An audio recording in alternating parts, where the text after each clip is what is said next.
Think about a memory from your childhood, a specific one, maybe a holiday, a birthday, a moment with a parent or a friend.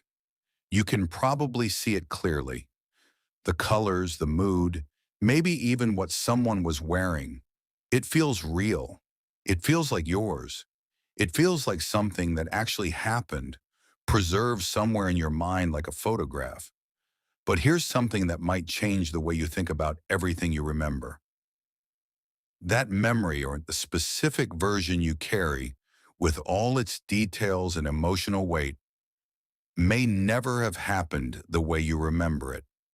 Some of it may have been constructed, some of it may have been borrowed, and some of it may have been quietly rewritten so many times that the original, whatever it actually was, is no longer accessible. This is not a fringe theory. This is one of the most replicated findings in the history of psychological research. And understanding it doesn't just change how you think about your past. It changes how you understand yourself, your relationships, and the stories you've been telling about your life for years. Memory is not a recording. This is the single most important thing to understand, and it is also the thing most people find hardest to accept. We experience memory as something we retrieve, as though the past is stored somewhere intact, and remembering is simply the act of going back and finding it. But this is not how memory works. Every time you remember something, you are not retrieving it. You are reconstructing it. You are rebuilding it from fragments, some accurate, some distorted, some borrowed from other sources entirely, and the act of remembering actually changes the memory itself. This process is called reconsolidation. When a memory is recalled, it becomes temporarily unstable. It is open to modification.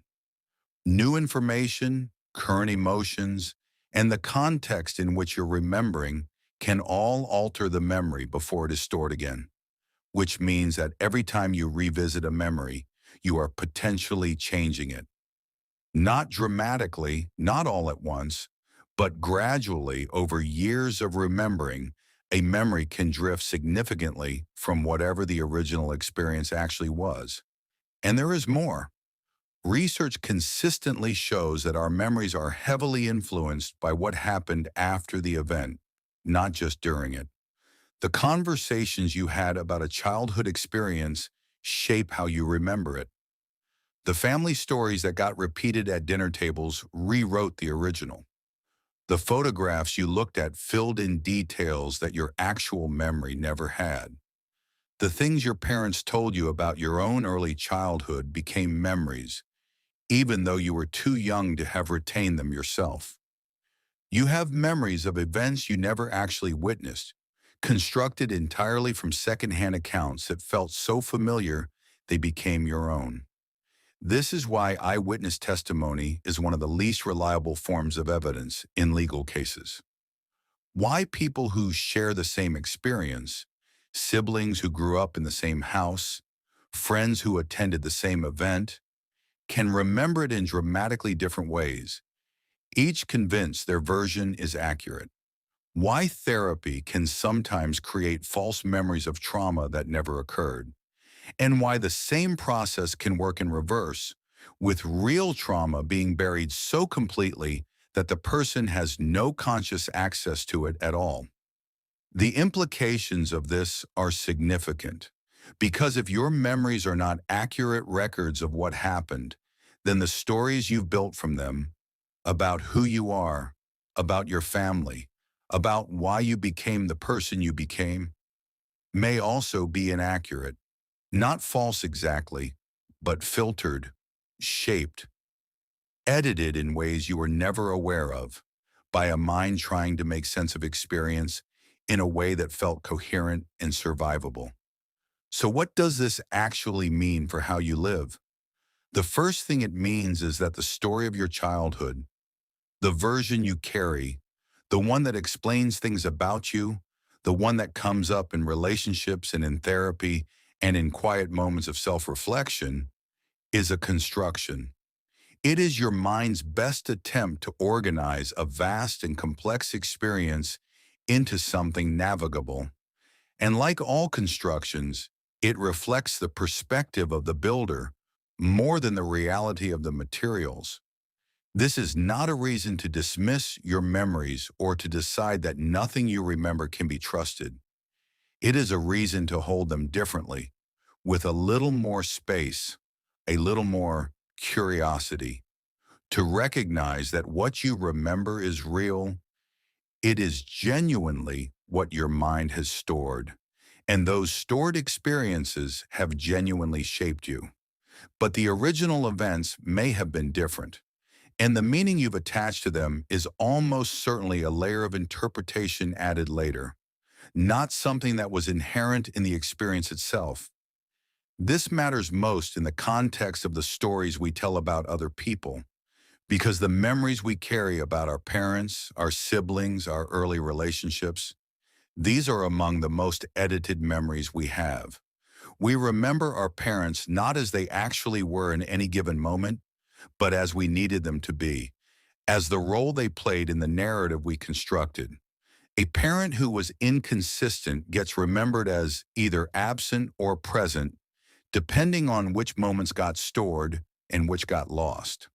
A childhood that was complicated gets simplified into either happy or hard, because the mind prefers categories to complexity. And here is the part that matters most. You have been making decisions based on these memories for your entire life. The relationships you choose, the situations you avoid, the things you believe about yourself that feel like facts but are actually interpretations. All of it is built, at least in part, on a foundation of reconstructed experience. You chose a partner who felt familiar because your memory of what familiar means was shaped by experiences you may not be accurately remembering. You've been afraid of things whose origins trace back to events that may have looked quite different from the outside. None of this is cause for despair. It is actually cause for something closer to freedom. Because if your memories are not fixed, then the stories built from them are not fixed either. The interpretation you attach to a difficult childhood experience is not the only possible interpretation. The meaning you gave to the way a parent behaved is not the only meaning available. You can revisit these stories not to decide they were false, but to ask, is this interpretation still serving me? Is this the only way to understand what happened? And if not, what else might be true? The science of memory also tells us something important about the present. Every experience you are having right now is already being shaped by what you expect, what you fear, what you've been told to look for. You are not a neutral observer of your own life. You are an active interpreter, continuously building meaning from experience in ways that confirm what you already believe, which means that changing what you believe genuinely, not just intellectually, changes what you see, changes what you remember, changes over time the story you are living inside. Your memories made you who you are, but they are not who you are. They are stories. And stories, unlike the past itself, can always be told differently.